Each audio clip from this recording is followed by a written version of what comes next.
Je ne comprends pas la haine que se prend la jeune pâtissière Eva sur le compte Émilie et Eva, je crois qu'il s'appelle comme ça. Alors pour ceux qui savent pas, Eva c'est une très très jeune pâtissière, elle est en troisième il me semble, donc elle est extrêmement jeune, et avec sa maman, elles exposent les pâtisseries que fait Eva.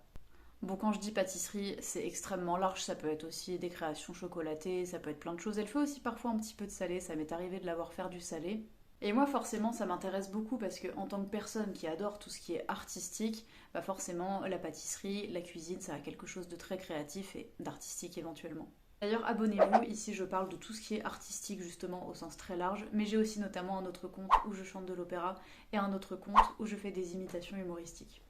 Bref, et donc pour revenir à Eva, donc il y a quelques semaines, quelques mois, j'ai découvert ce conte avec sa maman et vraiment je suis stupéfaite par ce que fait cette gamine. Et je dis cette gamine, c'est pas du tout péjoratif, bien au contraire, mais je suis en admiration vraiment de voir quelqu'un d'aussi jeune faire des choses pareilles. Et pourtant, elle se prend beaucoup de haine. À chaque fois que je vais dans les commentaires, je vois des choses, mais des fois mais hyper méchantes. Mais je me dis, mais comment on peut s'en prendre à une enfant comme ça? Mais c'est tellement dégueulasse. D'autant que souvent Eva est seule face à la caméra, on voit pas sa mère, parce que sa mère souvent elle est derrière la caméra et elle lui dit alors qu'est-ce que tu prépares, est-ce que tu peux nous expliquer ci, est-ce que tu peux nous expliquer ça. Mais je me dis mais quel niveau de lâcheté il faut pour s'en prendre à une gamine comme ça. Alors c'est vrai que des fois je pense qu'elle peut être un petit peu intimidée derrière la caméra. Par exemple ça c'est trop chou mais à chaque fois qu'il y a une vidéo qui se termine elle fait au revoir comme ça peut paraître un petit peu sec. Mais je veux dire, enfin, j'aimerais bien voir comment on aurait été tous à son âge devant une caméra comme ça. Malheureusement, je trouve ça très grave et ça me dépasse, même si c'est pas du tout un cas isolé.